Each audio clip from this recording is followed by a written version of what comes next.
प्रियो, वो एक भविष्यवक्ता था, परमेश्वर के आज्ञा को मानने वाला भविष्यवक्ता। पर पता नहीं उसे क्या हुआ। एक दिन परमेश्वर के विरोध में खड़े हो गया, परमेश्वर के विरोध में निर्णय लिया, जिसके फलस्वरूप उस भविष्यवक्ता का जीवन डावाडोल हो गया, कष्टों में पड़ गया। उसके साथ यात्रा करने वाले लोगों को उस भविष्यवक्ता ने परेशानी में डाल दिया। वो भटका हुआ भविष्यवक्ता कुछ समय के बाद पश्चाताप किया। पश्चाताप करने के बाद वो पूरे एक नगर को बदल सका। कौन था वो भविष्यवक्ता? क्यों ऐसा बलवा किया? बलवा करने के कारण क्या प्रतिफल मिला? आज हम इसे सीखने जा रहे हैं। आइए योना की पुस्तक पहला अध्याय पहले वचन से लेकर 7वें वचन तक पढ़ेंगे। यहोवा का यह वचन अमित्ते के पुत्र योना के पास पहुंचा। उठकर उस बड़े नगर निनवे को जा और उसके विरुद्ध प्रचार कर, क्योंकि उसकी बुराई मेरी दृष्टि में बढ़ गई है।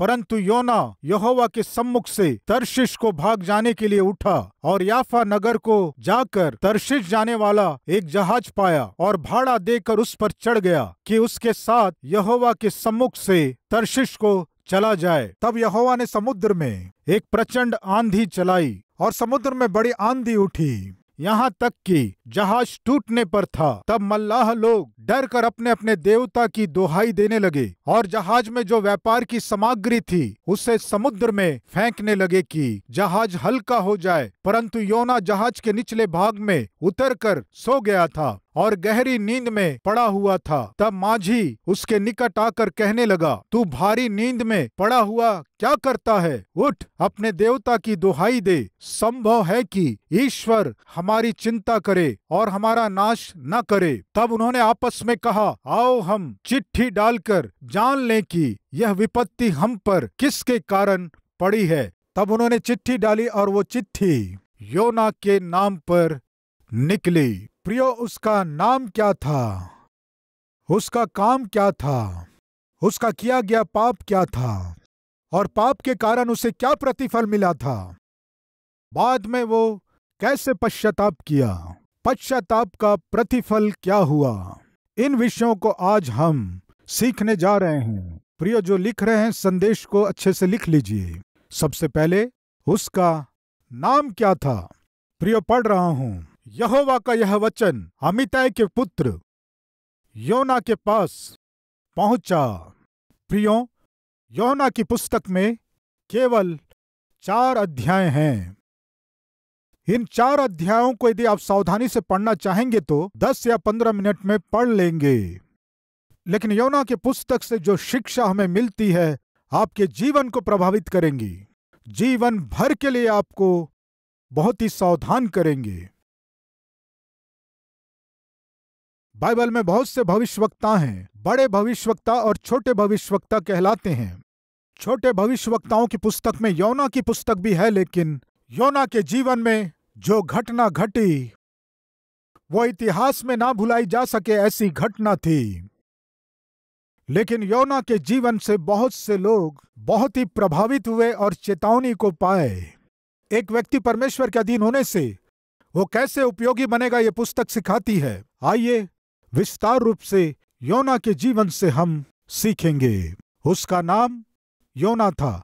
योना के नाम का अर्थ है कबूतर। उसके पिता का नाम अमित्ते। अमित्ते नाम का अर्थ है सत्य। ध्यान से सुने, अमित्ते के बिना योना नहीं होता। योना के नाम का अर्थ जानते हैं? कबूतर। कबूतर किसका सूचक है? शांति और मेल का सूचक है। यानी योना शांति का सूचक है, अमित्ते सत्य का सूचक है।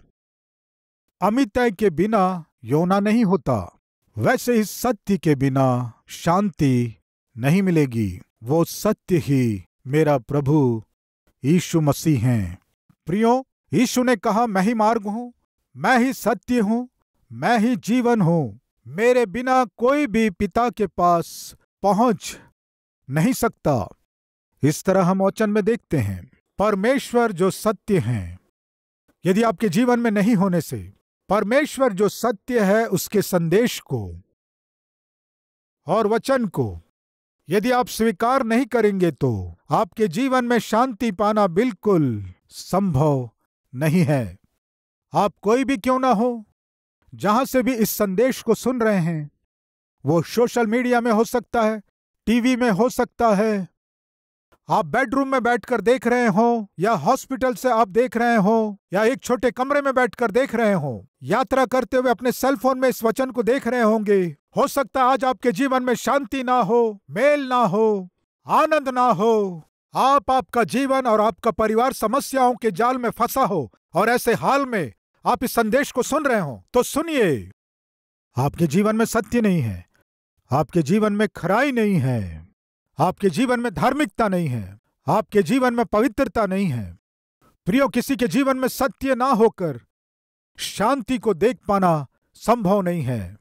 किसी के जीवन में खराई के बिना उसका उन्नति करना संभव नहीं है।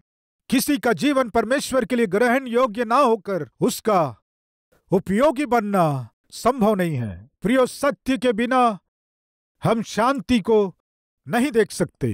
प्रियो, अमित है जो सत्य है, उसके बिना योना नहीं हो सकता, यानी शांति नहीं हो सकती। इस बात को हमें आज जान लेना है। आपको शांति चाहिए क्या? तो फिर आपको यीशु चाहिए, क्योंकि वे ही शांति के राजकुमार हैं। उनके द्वारा ही मनुष्य को जो शांति चाहिए मिलेगी। जिस जीवन में यीशु नहीं है, जिस दिल में यीशु नहीं है, जिस परिवार में यीशु नहीं है, जिस व्यापार में यीशु नहीं है, जिस काम में यीशु नहीं है, जिस सेवा में यीशु नहीं है, जिस सेवाकाई में, जिस यात्रा में यीशु नहीं है, आशीष नहीं रहेगी, सुरक्षा नहीं रहेगी, मेल नहीं रहेगा। आप इस सत्य को ना भूलें, विनती कर रहा हूं। प्रियो, मैं पूछता हूं, क्या आज आप हिम्मत से कह सकते हैं क्या, मेरे जीवन में यीशु है, मेरे जीवन में सत्य है, मेरी बातों में सत्य है, मेरे विषयों में सत्य होता है, खराई रहती है, मेरे कमाने वाली कमाई में धार्मिकता है। अगर ऐसा है तो निश्चय आप भलाई को देखेंगे, शांति को देखेंगे, आनंद को देखेंगे, सारी आशीषों को देखेंगे, सारी समृद्धि को देखेंगे, सुख और शांति का अनुभव करेंगे।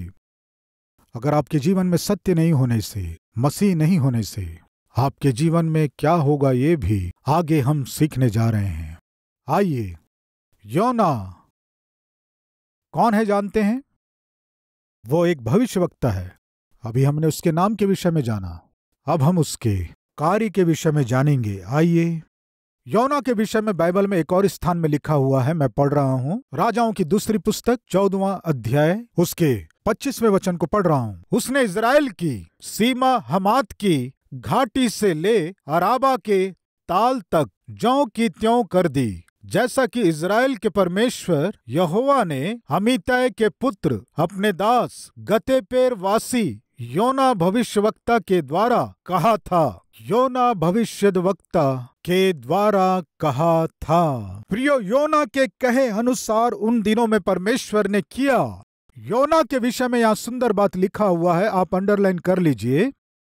अमित्तै का पुत्र, आप सभी ध्यान दीजिए, अमित्तै के पुत्र, उसके बाद अपने दास, उसके बाद योना नामक भविष्यवक्ता के द्वारा, सेवक के द्वारा, योना भविष्यवक्ता।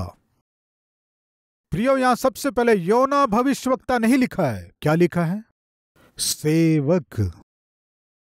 प्रियो, सबसे पहले वो एक सेवक है, उसके बाद परमेश्वर उसे भविष्यवक्ता बना दिया। सेवक, अंग्रेजी में यह शब्द बहुत अच्छा होता है। सेवक यानी इंग्लिश में बोलिए सर्वेंट। उसे हिंदी में कहने से बताइए क्या है? प्रियो, आपके घर में सर्वेंट आते हैं? आपके सर्वेंट को देखकर हमारे घर में सेविका आई है ऐसे कहेंगे क्या? बोलिए। घर में आने वाली सर्वेंट को आप क्या कहेंगे? काम करने वाली। क्या कहेंगे? काम करने वाली। काम करने वाली यानी परिश्रम करने वाली। काम करने वाली यानी बहुत मेहनत करने वाली। काम करने वाली यानी वो मेहनत करके अपने आसपास के लोगों को सुख देने वाली। काम करने वाली यानी अपने आप को दीन करने वाली, कोई कुछ कहे तो उसे सह कर अपना काम करने वाली, दूसरों के लिए मेहनत करने वाली, परिश्रम करने वाली, शक्ति को और पसीने को खर्च करने वाली। प्रियो ध्यान दीजिए, भविष्यवक्ता यानी ऊंची पदवी है। भविष्यवक्ता यानी परमेश्वर और लोगों के बीच में बिछवाई है। भविष्यवक्ता यानी परमेश्वर की ओर से बोलने वाला। भविष्यवक्ता यानी परमेश्वर की ओर से राजा हो सकते हैं, सामान्य लोग हो सकते हैं, धनी हो सकते हैं, पढ़े लिखे लोग हो सकते हैं, कोई भी हो सकते हैं। परमेश्वर की ओर से बोलने वाला, परमेश्वर की ओर से बोलने वाला, परमेश्वर की ओर से लोगों को चेतावनी देने वाला, परमेश्वर की ओर से प्रजा के लिए भविष्यवक्ता के रूप में रहने वाले उस ऊंचे पदवी को योना पाने के पहले, स्वीकार करने के पहले वो कौन था जानते हैं? एक सेवक था। परमेश्वर आज हमें एक ऊंची पदवी को, ऊंची स्थिति को, ऊंचे अधिकार को देना है। हमें से बहुत से लोग चाहते हैं परमेश्वर मुझे आशीष देना है, अभी के स्थिति से और अच्छे स्थिति में ले जाना है, अभी जो स्तर है उससे ऊंचे स्तर में ले जाना है, अभी के पोस्ट में से ऊंचे पोस्ट में मुझे ले जाना है। वो आपके नौकरी में हो सकता है, व्यापार में हो सकता है, और आप जो सेवा कर रहे हैं, सेवाकाई कर रहे हैं, उसमें हो सकता है। आज की स्थिति में से और ऊंचे स्थिति में पहुंचना है और उत्तम स्थिति में पहुंचना है। सोच रहे हैं क्या? तो फिर सुनिए, सबसे पहले आपको क्या दिखाना है जानते हैं? एक सेवक के गुणों को। परमेश्वर आप में दीनता को नहीं देख पाएंगे तो, परमेश्वर आप में परिश्रम करने के गुण को नहीं देख पाएंगे तो, यदि आपको कोई बुरा कहे तब भी आप सहते हुए उल्टा जवाब ना देकर ऐसी दीनता को आप प्रकट कर पाएंगे तो प्रभु आपको ऊंचा करेंगे। वैसे ही सेवा में भाग लेने वाले सुनिए, कलीसिया की सेवाकाई में भाग लेने वाले सुनिए, यदि परमेश्वर आपको आशीष देना है तो आपके अंदर यह होना है कि मैं एक सेवक हूं। एलीशा को परमेश्वर एलिया के द्वारा भविष्यवक्ता के रूप में अभिषेक करो कहा। एलिया जाकर एलीशा को अभिषेक किया। क्यों? किस काम के लिए अभिषेक किया? एलिया के बाद भविष्यवक्ता के रूप में रहने के लिए एलीशा को अभिषेक किया। तुरंत एलीशा भविष्यवक्ता के वस्त्र नहीं पहना। तुरंत एलीशा ओ मैं भविष्यवक्ता हूं इस तरह टाइटल नहीं रखा। कई वर्षों तक एलीशा का नाम क्या था जानते हैं? एलिया का हाथ धुलवाने वाला एलीशा। एक दास एलिया को भोजन बनाकर देता था, एलिया के कपड़े धोता था, एलिया के बिछौने को तैयार करता था, एलिया के यात्रा करते समय उसके साथ रहकर सामान को उठाता था, एलिया के पुत्र के समान रहता था, एलिया के पास एक काम करने वाले के समान रहता था, एक दास के रूप में रहता था। एलीशा भविष्यवक्ता होने के पहले, परमेश्वर के द्वारा ऊंचा किए जाने से पहले एक दास के रूप में था। प्रिय, मुझको और आपको उद्धार देने के लिए स्वर्ग छोड़कर परमेश्वर का पुत्र प्रभु यीशु मसीह इस धरती में एक दास के रूप में ही जन्म लिया। परमेश्वर के स्वरूप में होकर भी परमेश्वर के तुल्य होने को अपने वश में ना रखा। मेरे और आपके लिए वो यीशु मसीह इस धरती में अपने आप को शून्य करके दास का रूप धारण किया। प्रियो, हर एक मसीही एक दास है, हर एक मसीही बहन एक दासी है। सबसे पहले हम परमेश्वर के दास हैं और परमेश्वर के नाम से दूसरों के लिए हम दास हैं। प्रियो, यदि आप आशीष पाना चाहते हैं, ऊंचे किए जाना चाहते हैं, तो अपने आप को दीन कीजिए, दीनता का स्वभाव दिखाइए। परमेश्वर निश्चय हमें आशीष देंगे। प्रियो, एक पिता और उसके दो पुत्र रेलवे स्टेशन में उतरे। प्रियो, पिता दोनों पुत्रों को बाइबल कॉलेज में ज्वाइन करके उन्हें उपयोगी बनाना है, इस आशा के साथ उस नगर में आए। रेलवे स्टेशन से बाहर आने से एक घोड़ा गाड़ी वहां से गुजर रही थी। उन दिनों वाहन अधिक नहीं थे, टैक्सी भी नहीं थे, घोड़ा गाड़ियों को ही वाहन के रूप में उपयोग करते थे। सामने से घोड़ा गाड़ी जा रहा था, तब उस घोड़ा गाड़ी को जोर से बुलाए, घोड़ा गाड़ी। इस तरह जोर से बुलाने से वो रुक गया, आकर बोला, क्या बात है? हम फलाने बाइबल कॉलेज में जाना चाहते हैं, ले जाओगे क्या? हाँ, ले जाऊंगा। जल्दी से घोड़े गाड़ी से नीचे उतरा, उन बच्चों के पेटियों को और सारे सामान और उनके बैग्स को लिया और सारा सामान उसने घोड़े गाड़ी में रखकर कहा, बैठ जाइए। बैठा लिया और उनसे पूछा कहाँ जाना है। फलाने बाइबल कॉलेज में जाना है। प्रियो, उस बाइबल कॉलेज का नाम क्या है जानते हैं? D.L. Moody Bible college. प्रिय, पूरे विश्व में एक प्रसिद्ध प्रभु के दास थे D.L. मूडी जी। उनके नाम से उस बाइबल कॉलेज की स्थापना किए थे। वो घोड़ा गाड़ी चलाने वाला व्यक्ति ठीक है कहकर उस D.L. मूडी जी के बाइबल कॉलेज में उन लोगों को ले गया। ले जाने के बाद जल्दी से उतरकर वो घोड़ा गाड़ी चलाने वाला व्यक्ति कहा, यही है जी D.L. मूडी जी का बाइबल कॉलेज। उन दोनों पेटियों को उठाकर, जो बहुत भारी थे, ले जाने लगा। प्रिय, कॉलेज में ज्वाइन हो रहे हैं तो सूटकेस लेकर थोड़ी जाएंगे, नहीं जाएंगे। बड़े बड़े लोहे के पेटी, भारी पेटी, बहुत ही भारी पेटी, उन्हें उठाकर उस रिसेप्शन में रख दिया और दूसरा पेटी लेने के लिए गया। लाकर रिसेप्शन में रखा और कहा, यही आपका कॉलेज है, और कहा आपके बच्चे अच्छे से पढ़ना है, अच्छे व्यक्ति बनना है। खुशी की बात है कहकर जा रहा था तो रुको, पैसे ले लो कहने से कोई बात नहीं है, पैसे रहने दीजिए, आपके बच्चे प्रभु की सेवा करें, इससे अच्छी बात क्या हो सकती है। कहने से ठीक है, thank you, praise the Lord, भेज दिए। वो चला गया। वे लोग वहीं खड़े होकर बात करते हुए सारी जानकारियां लेने के बाद, एप्लीकेशन भरने के बाद, उस पिता ने कहा, कुछ नहीं जी, मेरी एक इच्छा है। क्या इच्छा है? मेरे बच्चे इसी बाइबल कॉलेज में पढ़ने जा रहे हैं, किसी न किसी दिन D.L. मूडी जी को देख लेंगे, लेकिन मैं भी जाने से पहले एक बार D.L. मूडी जी को देखने की आशा कर रहा हूं। एक बार मैं उन्हें देख सकूं, ऐसा अवसर देंगे क्या?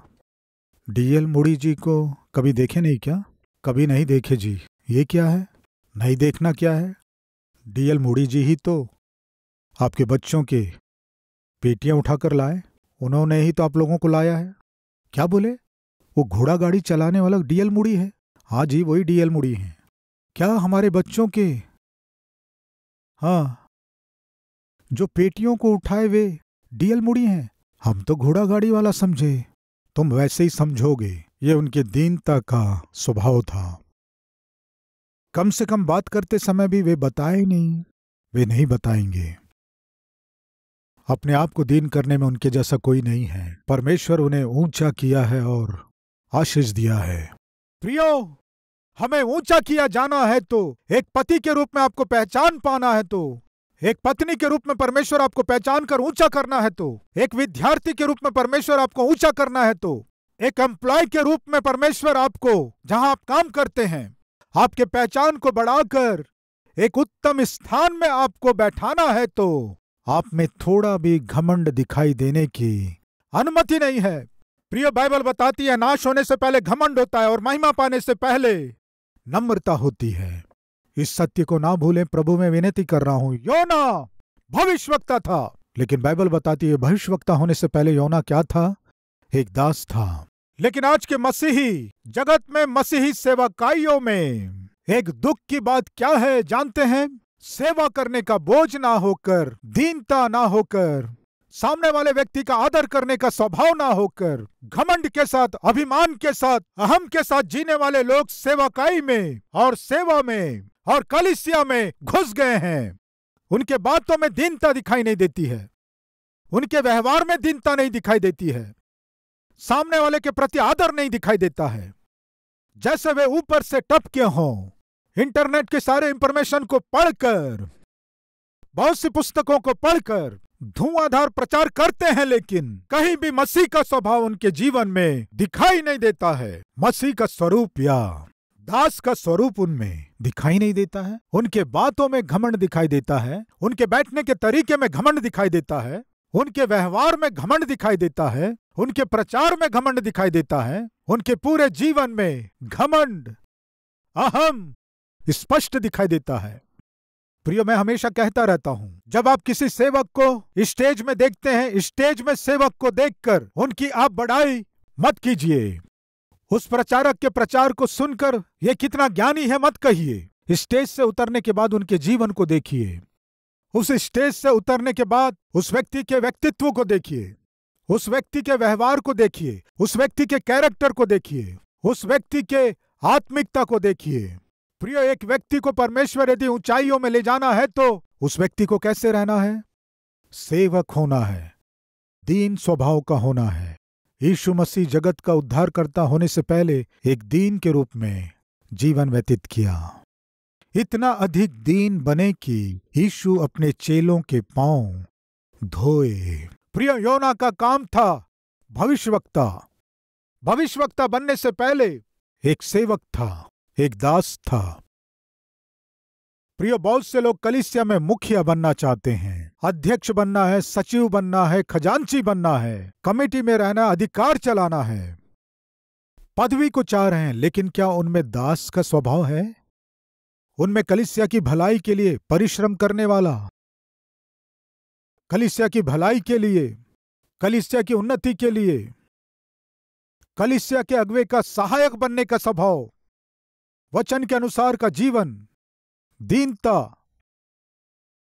मेहनत करने का स्वभाव, परमेश्वर जो जिम्मेदारी दिया उसे अच्छी रीति से करने का स्वभाव कितने लोगों में आज दिखाई देता है? बहुत से स्थानों में कलीसिया के बड़े लोग हैं, कह रहे हैं, लेकिन वे सब गद्दार हैं। परमेश्वर की कलीसिया में रहने वाले भेंटों को चुराने वाले चोर, ऐसे कितने आज कलीसिया में सेवा में नहीं है? बताइए।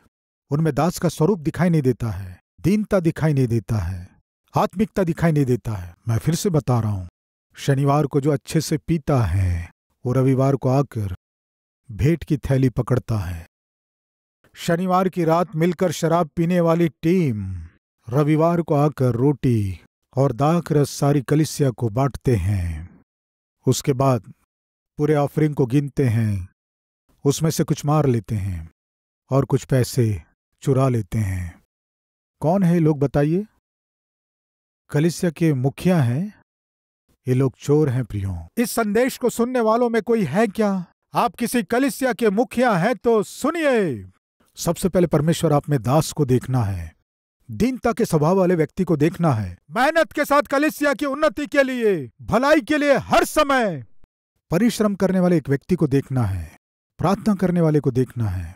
ऐसे सोचना है कि मुझे मेहनत करके दूसरों को सुख देना है, मैं परिश्रम करके अपने आसपास के लोगों को परमेश्वर से मिलाना है। ऐसा स्वभाव ही एक असली दास का स्वरूप है। प्रिय मित्रों, उस दिन योना भविष्यवक्ता के रूप में बुलाया गया, लेकिन उसके पहले वो एक दास था। एक दास ही यदि विश्वास योग्य होने से भविष्यवक्ता के रूप में उत्तम पदवी को पा सका है।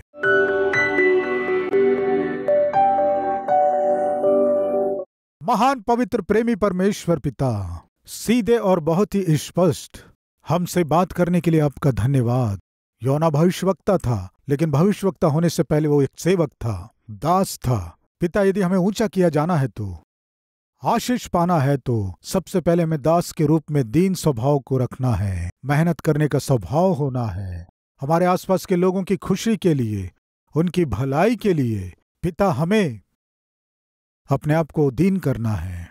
सेवकाई हो सकती है, नौकरी हो सकती है, या परिवार हो सकता है। हमें दीनता का स्वभाव दीजिए। जो अपने को दीन करता उसे आप ऊंचा करते हैं, आपके द्वारा हम ऊंचे किए जा सकें, ऐसा दीनता का स्वभाव हमें दीजिए। अब से लेकर पिता हम आपकी आज्ञा मानते हुए, आपकी इच्छा पूरी करते हुए, आपके स्वीकार योग्य जीवन जी सकें, सहायता कीजिए। यीशु मसीह के नाम से मांगते हैं पिता, आमीन। इस डेली डिवोशन के द्वारा आप आशीष पाएं तो अपने मित्रों को शेयर कीजिए, लाइक कीजिए, कमेंट कीजिए। प्रभु आपको आशीष दे। शलोम।